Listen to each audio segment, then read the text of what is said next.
Alright guys, it is UFC 326 fight week, and for the main event, of course, we have Charles Oliveira versus Max Holloway fighting for the BMF belt in a fight that is fun, but as for now has no title implications whatsoever because Justin Gaethje and Arman Tsarukyan are going to be fighting Ilia Topuria first, and Max Holloway and Charles Oliveira have both been slept by Ilia before. But anyways, without further ado, here are my full card slop predictions, because I'm going to be honest, all predictions content on MMA YouTube is just slop. It's just a bunch of guys who almost all don't even train, let alone fight, talking out of their ass while trying to convince you to bet on these fights using whatever gambling service they're sponsored by. So yes, I'm going to be doing my picks here, but do not bet on MMA.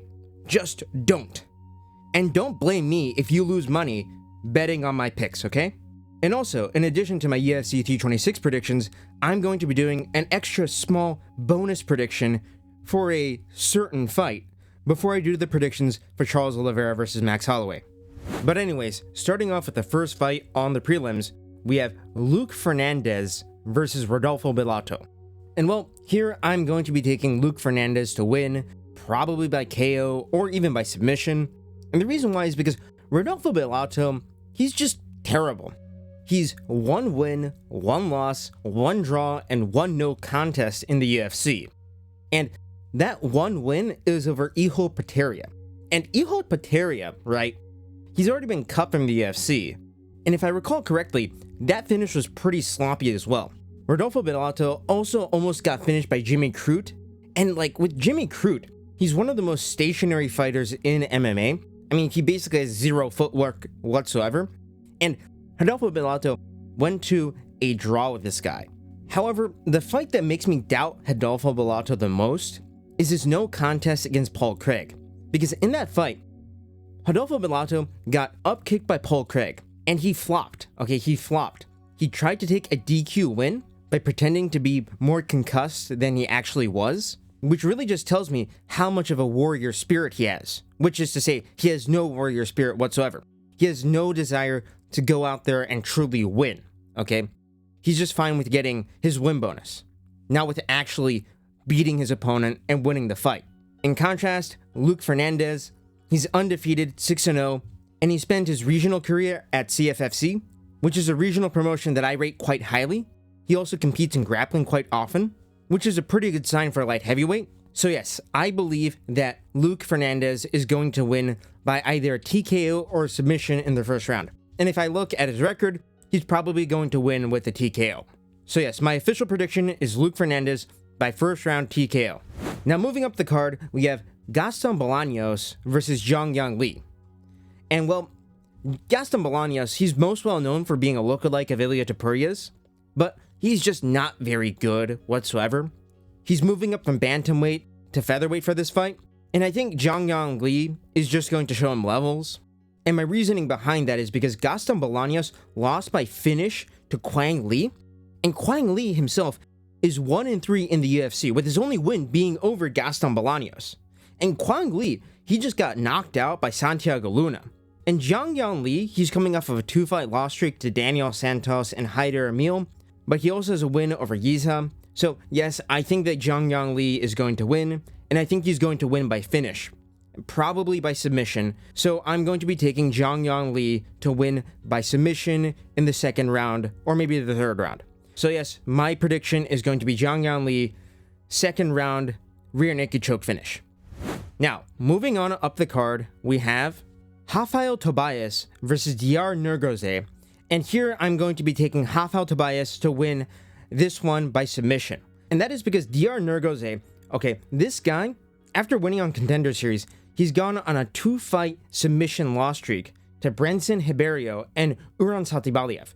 And that Uran Satibaliev fight, he got submitted by an Ezekiel choke. And Uran Satibaliev, he is a guy who moved down from heavyweight to light heavyweight. And if you're getting submitted by a guy with heavyweight skill, that is just not a good sign when it comes to your grappling defense or your submission defense. And then if you look at Rafael Tobias, well, he trains at a shoot box, he has many wins by submission, and he's 14-1. So I think that Rafael Tobias is just going to take Diyar down and just submit him probably in the first round.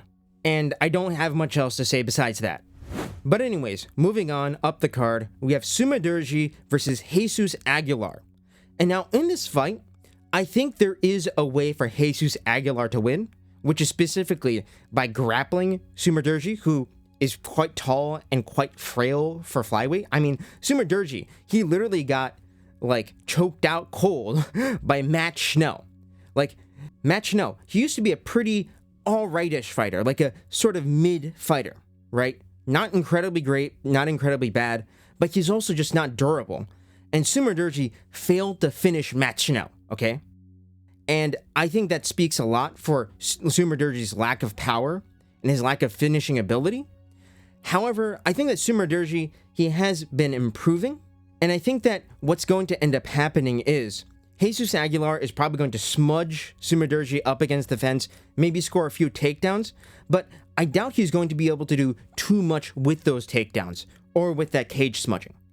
And what's going to end up happening is Sumudaerji is just going to potshot Jesus Aguilar at range, using his reach and using his length, and end up just outpointing Jesus Aguilar to a sort of lackluster 29-28 decision. So yes, in this fight, I think Sumudaerji is just going to edge Jesus Aguilar out and beat him with a 29-28 decision. And now, moving on up to the prelims. I mean, I can't believe these are the prelims for a numbered card, because, man, these are bad. Cody Durden versus Nyamjargal Tumendemberel. Now, Nyamjargal Tumendemberel, as you all know, if you guys have been following my community posts, has recently graduated from the National University of Mongolia with a degree in public administration. But hey, that's besides the point. In this fight, I think that if Cody Durden was still in his prime, he would beat Nyamjargal Tumendemberel probably with his wrestling. But I think that Cody Durden has kind of lost a few steps. And as a result, I think that Nyamjargal Tumendemberel is probably going to knock out Cody Durden on the feet. And the reason why I say that is because, I mean, Cody Durden, his chin is kind of, leaving him. I think that he's also kind of just slowing down overall. And while Nyamjargal Tumendemberel, I love saying his name, Nyamjargal Tumendemberel, he doesn't throw a lot of volume, but he does have power for flyweight.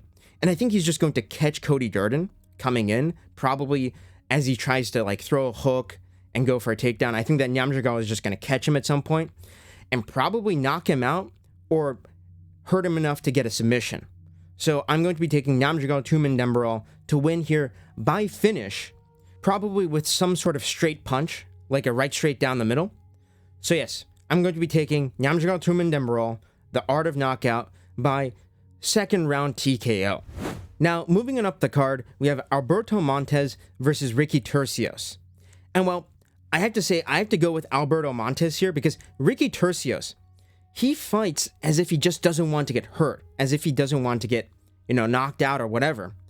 And I just don't think that works nowadays in modern MMA. Like, in modern MMA, you have to be going forward. You can't be fighting on the back foot all the time unless you're someone like super elite, like Volkanovski, or maybe even Sean Strickland up in middleweight.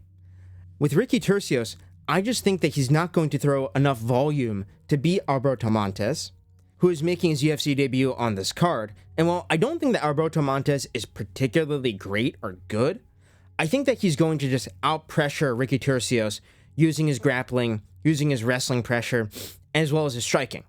So yes, I think that Alberto Montes won't finish Ricky Turcios, but I think he's going to win a comfortable 30-27 or 29-28 decision, with the 29-28 being Alberto Montes winning the first and second round, and Ricky Turcios maybe winning the third round by fighting on the back foot and landing a little bit more volume than Alberto Montes.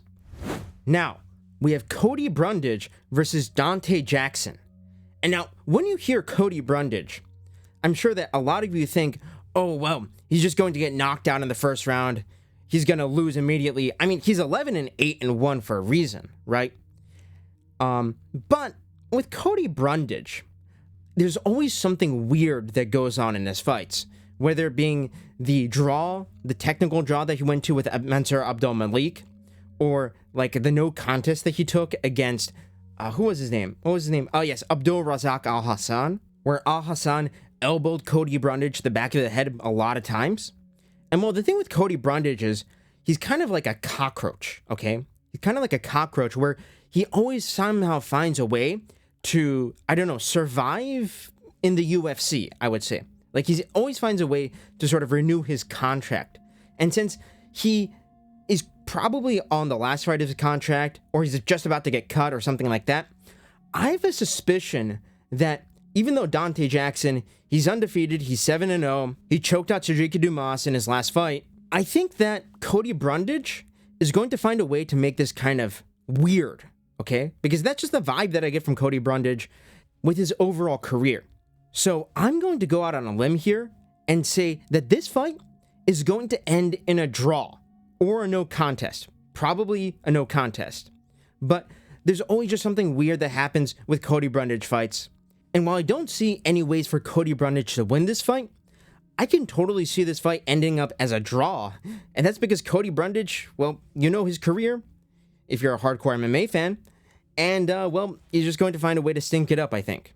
He's going to find a way to make it weird and cause controversy. And that's why I think this fight, you know, I might be kind of delusional, kind of crazy for saying this, but I think it's going to end in a draw. Yeah, sure, plus 5,000 odds, whatever.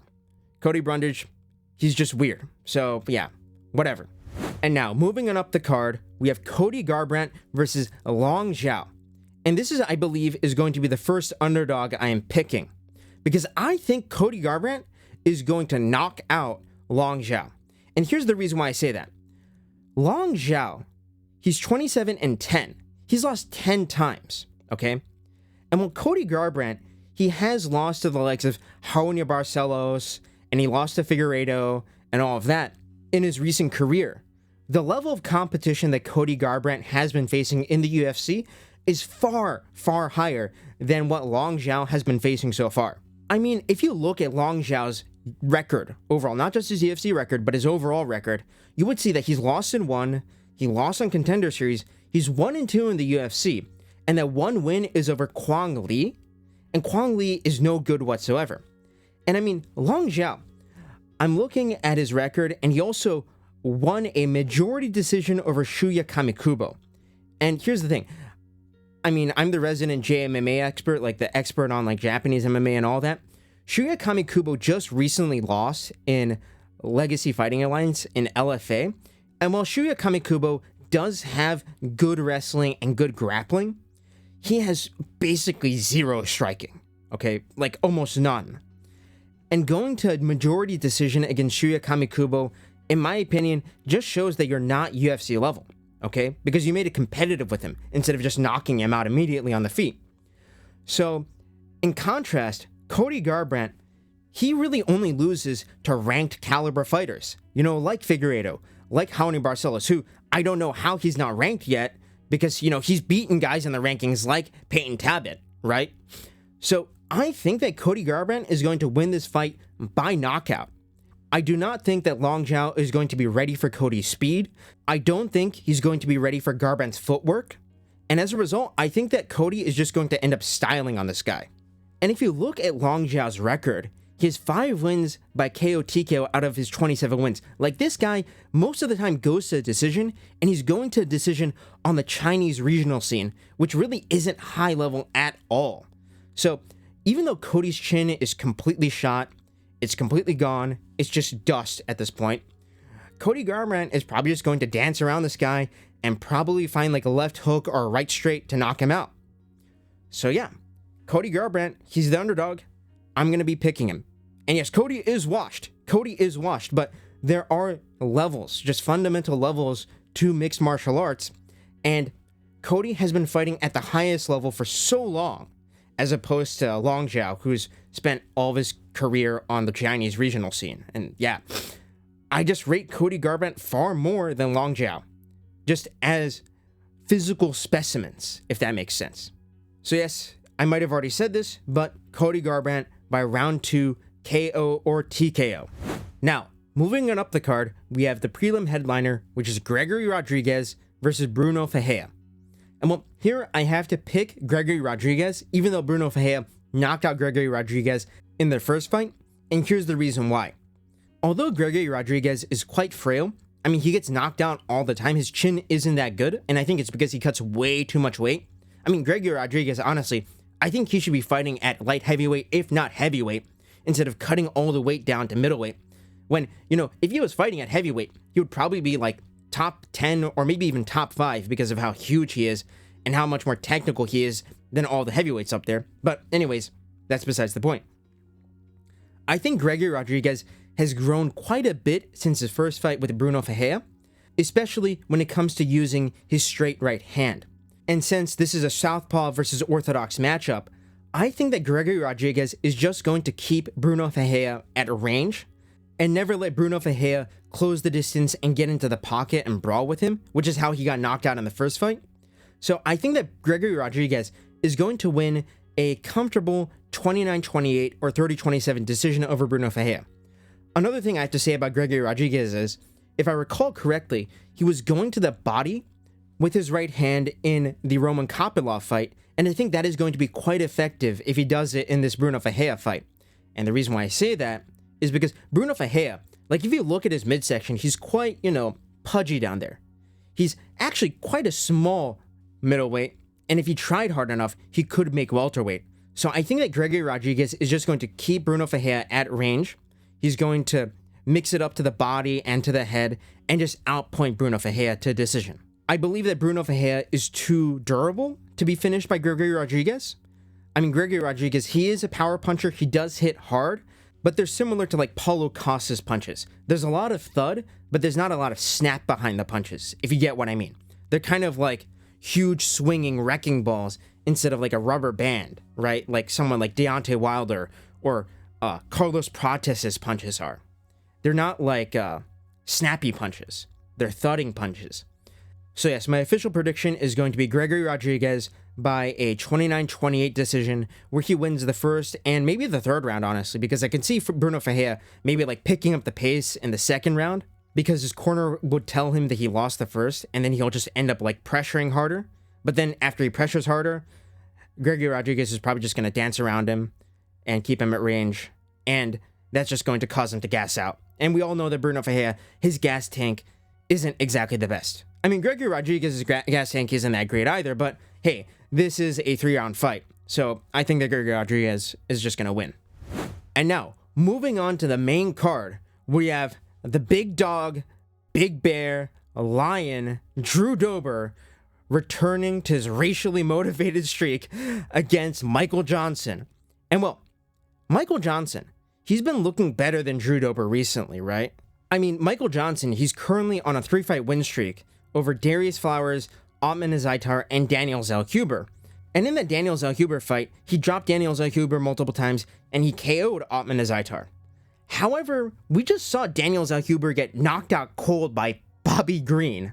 Bobby Green, like 40-year-old, or I mean like 38 or 37, I don't know how old he is, but like old and washed Bobby Green KO'd Daniel Zellhuber. And Ottman Azaitar, I mean, he's already out of the UFC, and so is Darius Flowers, if I recall correctly. And in contrast, while Drew Dober is only coming off of a single win over Kyle Prepelic, I believe that beating Kyle Prepelic with a TKO, and it was a comeback TKO, but beating Kyle Prepelic, who made it somewhat competitive with Benoit Saint-Denis, is worth much, much more than beating Ottman Azaitar and Daniel Zellhuber, especially after what we just saw happen to Daniel Zellhuber against Bobby Green, who, don't forget, Drew Dober slept, right?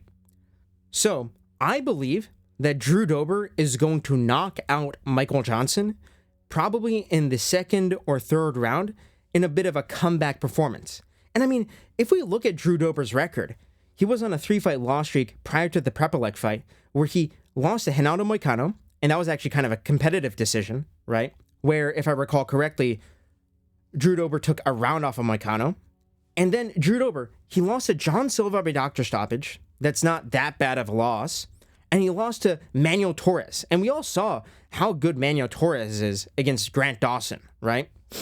So, I think that Drew Dober is going to KO Michael Johnson. And I mean, we're going to see racially motivated Drew Dober back in 2026 And honestly, that's going to be a bit of like a nostalgic moment, I think, because racially motivated Drew Dober, right? He's the OG Quillen Sow killed, right? He's the predecessor to the minority killer. And I look forward to all of those memes coming back in 2026. So yes, my prediction for this fight is Drew Dober by round 3 KO or TKO. I think that Michael Johnson is going to have a good first round where he might drop Drew Dober because Michael Johnson is faster than Drew Dober. But I think Drew Dober, he's going to be more durable.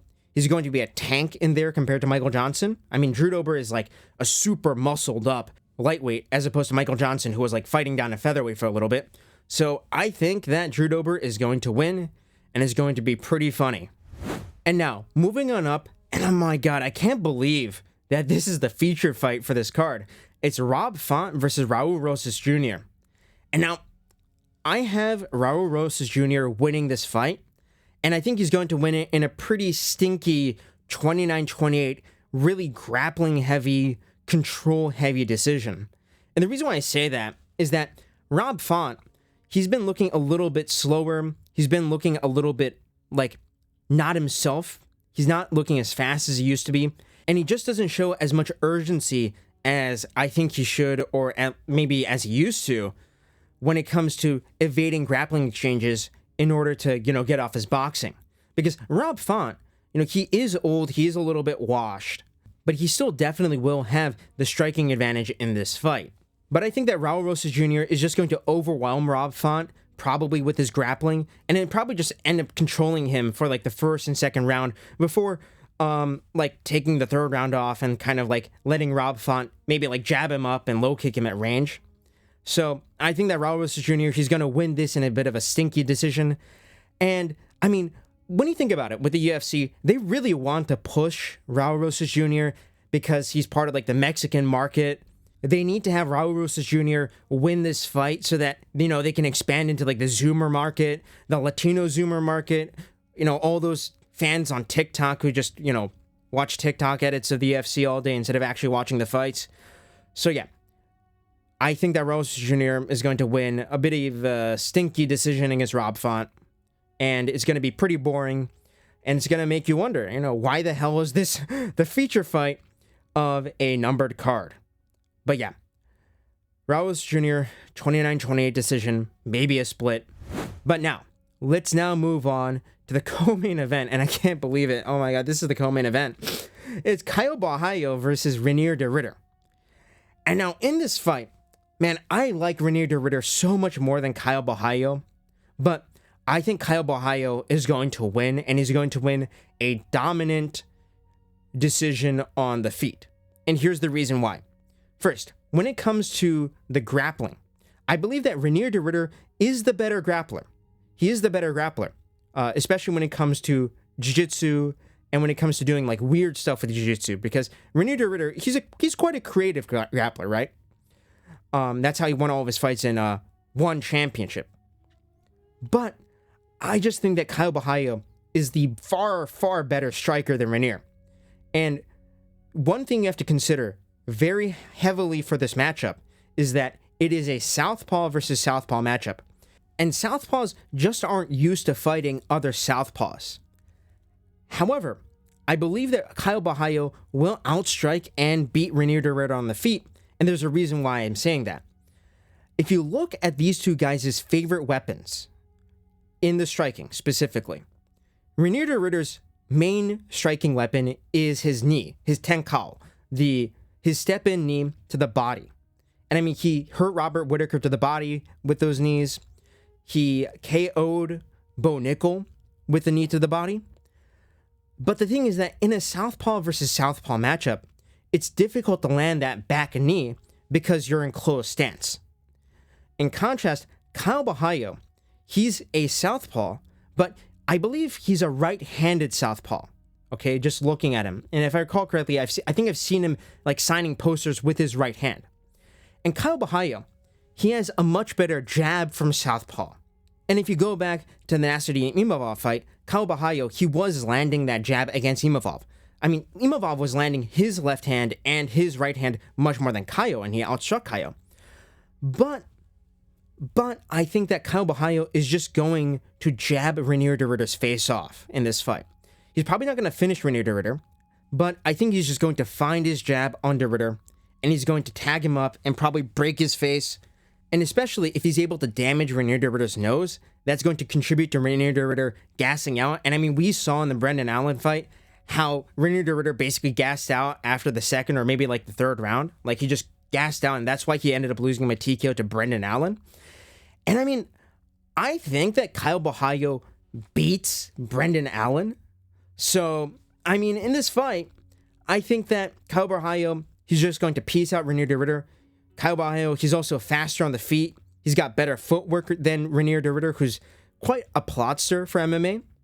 So, I think he's just going to outpoint him at range. So, give me Caio Borralho by a 30-27 decision. I think he's going to bust up Reinier de Ridder. I think that he's going to outpoint him significantly. And like, if you go back to their wins, right? Caio Borralho basically finished Jared Cannonier, if you go back to their fight, in what was a war. I just don't see Reinier de Ridder being able to withstand the kind of punishment that Caio Borralho was able to put on Jared Cannonier on the feet. And one other reason why I have to say that is that, well, if you look at Reinier de Ridder's background, he is at heart a jiu-jitsu fighter, a jiu-jitsu player. And I just don't rate that backbone for fighting that much, except, of course, in the main event, because that's someone else. That's a different kind of fighter. But I just feel like a lot of jiu-jitsu guys, they're just not used to taking the kind of punishment that fighters from other backbones and other backgrounds end up having. And I mean, yeah, sure, Caio Borralho, he also has a jiu-jitsu background, but he's been training and striking for so long. And he's also used to taking much more punishment and sort of dealing with the punishment, as opposed to Reinier de Ridder, who just ends up kind of like gassing out, or, you know, he's lost by retirement twice in his career, like his 3 TKO losses in his career, Reinier de Ridder. 2 of those are due to retirement, which just, to me, just seems like, like, does Reinier de Ridder really have the dog in him? Does he have that dog in him? Caio Borralho has shown that he has that dog in him in the Jared Cannonier fight. Reinier de Ridder, I'm sorry, I love you so much, Reinier, especially after how much you trashed one championship after you left them. But I have to take Caio Borralho in this fight. So yes, I want Reinier de Ridder to win. I like him much, much more than Caio, but I'm picking Caio. And now, before getting to the main event, I want to talk about a certain special fight that is happening outside of the UFC that personally has me much more interested than everything on this card besides the main event. And that is Koma Akimoto versus Patchy Mix. And yes, as I've said on my Instagram, which, by the way, you guys should follow, I will be there in person to watch Koma Akimoto versus Patchy Mix at Ryzen 52. And now, this fight to me is much more interesting than, you know, almost everything on this card besides Charles Oliveira versus Max Holloway. And let me explain why. Koma Akimoto is 19 years old. He's turning 20 the day after his fight with Patchy Mix, okay? He's a Japanese super prospect. He's 11-1. And Ryzen is already throwing him in there with the former Bellator champion, which, even though we just saw Patchy Mix get destroyed by Mario Bautista and lose a sort of controversial decision to Jakub Wiklax, I still think that's quite early for Koma. And that is why I think that Patchy Mix is going to submit Koma Akimoto in the first or second round. I believe that Koma Akimoto has much more potential than Patchy Mix.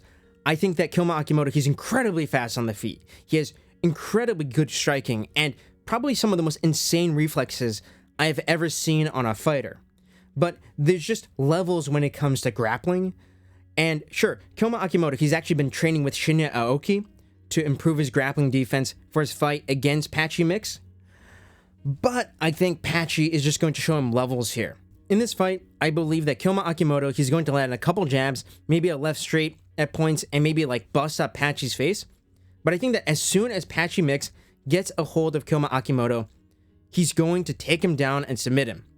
I think it's going to be probably like an upper body takedown. Like he's probably going to get like underhooks against Akimoto and then like wrestle him from there.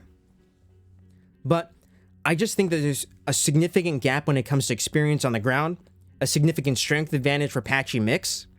And I mean, we all know how good Mario Bautista is. I mean, Mario Bautista, honestly, that guy, Mario Bautistic, he's like probably like a top 5 or top 4 bantamweight in the world. Honestly, I think that he's better than Song Yadong. And Patchy Mix, he arguably won the 3rd round against Mario Bautista on short notice. And yeah, sure, he got destroyed. But still, that speaks to much more than anything that Kyoma Akimoto has accomplished so far in his career. So I think that Patchy Mix is going to beat Kyoma Akimoto. And what's going to end up happening is we're going to look back on Patchy Mix's career later on and say, oh damn, this guy beat Kyoma Akimoto when Kyoma was like 19. Like that's a win that aged pretty well, right? Because I think Kyoma Akimoto is going to go on to do great things. But I think that Patchy Mix is going to beat him here. And I'll be there in person and I'll also be taking some content, like getting some video there that I'll share around on social media later on. So please stay tuned for that. But anyways, now moving on to the main event of UFC 326, we have Max Holloway versus Charles Oliveira for the BMF belt. And well, I see that the odds are saying that Max Holloway is going to beat Charles Oliveira. I don't think so. And here is why.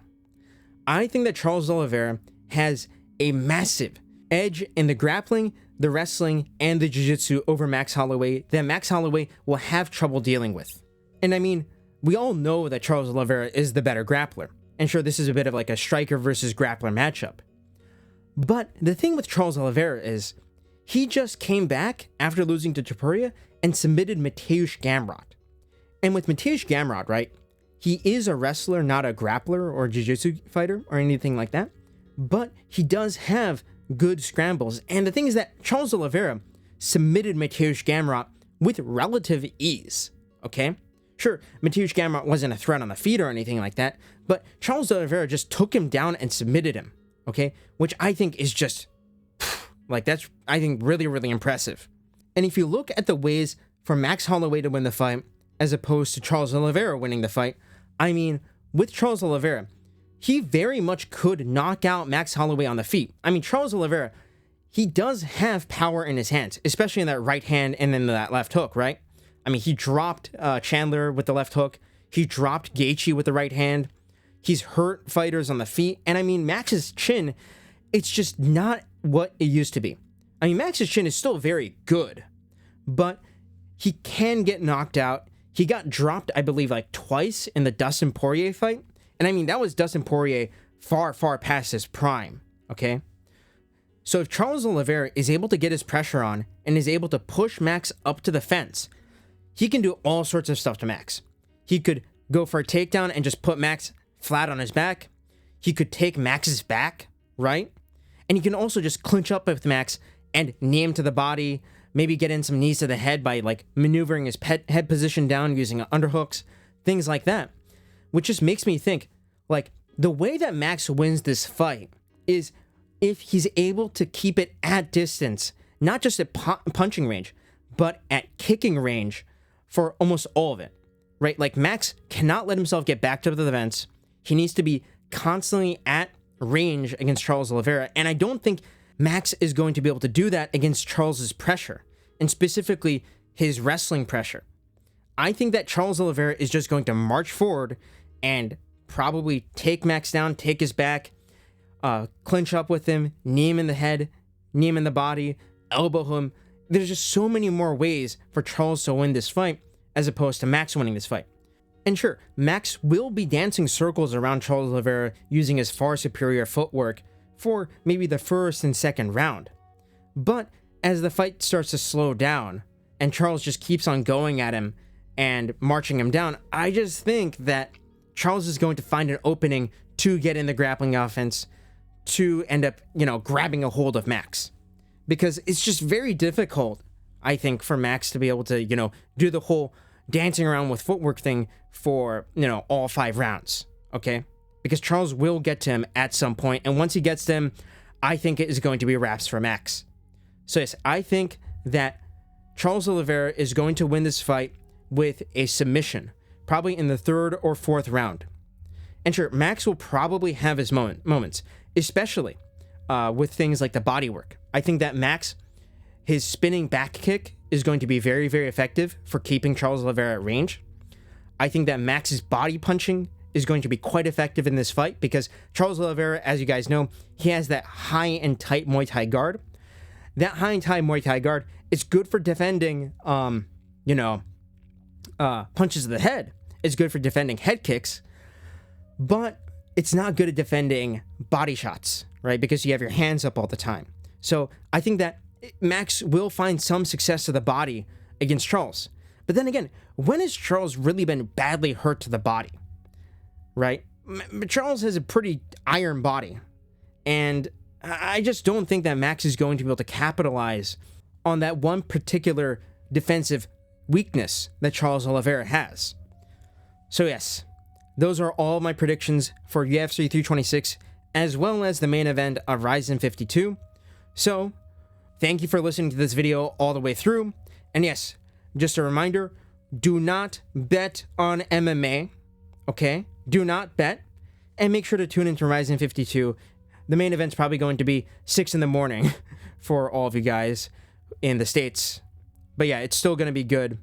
We're probably going to end up seeing Patchy Mix come back. But, you might also just get to see him slimed out, which I'm sure will be pretty funny for some of you who hate Patchy Mix for no reason besides the fact that he just wasn't as good as we all expected him to be, and because he busted a couple parlays. But anyways, that's the video. Goodbye.